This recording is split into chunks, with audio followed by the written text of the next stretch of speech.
There is a question asked in the Bible 2 times. One of them was asked by God himself, and the other was asked by an angel of God. The question was, where are you? This question was not a question of location, but a question of belonging. I would like to ask this same question to you as a listener. Where are you? I wish you will pay much attention to me till the end to understand me. Anytime you come across this question in your life, believe that grace has located you, and you need to be sincere of yourself to prove your state of belonging to prosper your life.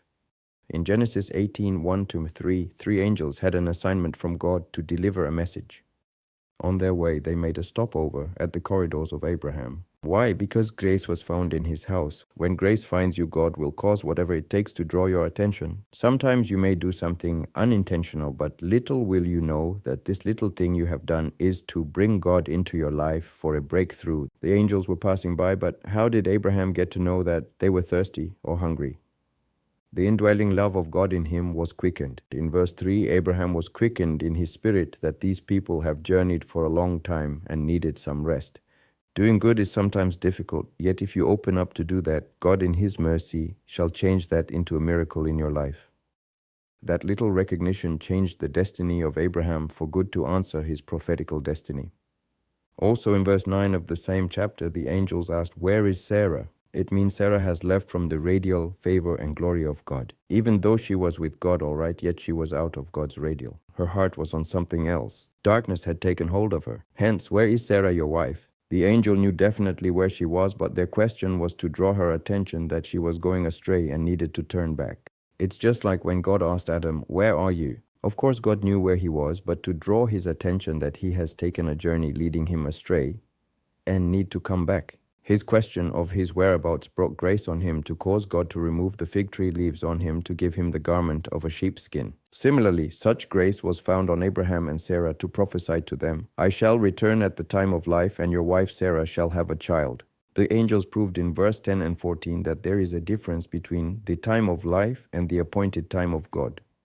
The scientific proof of the time of life states that when a woman reaches the age of menopause, she is out of the stage of childbearing.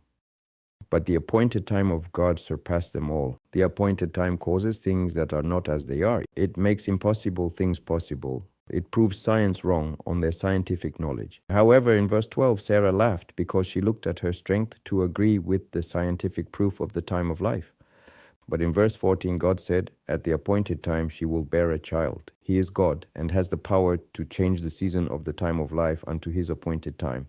God's appointed time is more powerful than the time of life. At God's appointed time, he makes all things beautiful. No amount of words can change the appointed time of God. May the Spirit of God in you be quickened to bring breakthroughs in your life. May God bring such a discernment into your life to open up to do good, for miracles to happen in your life.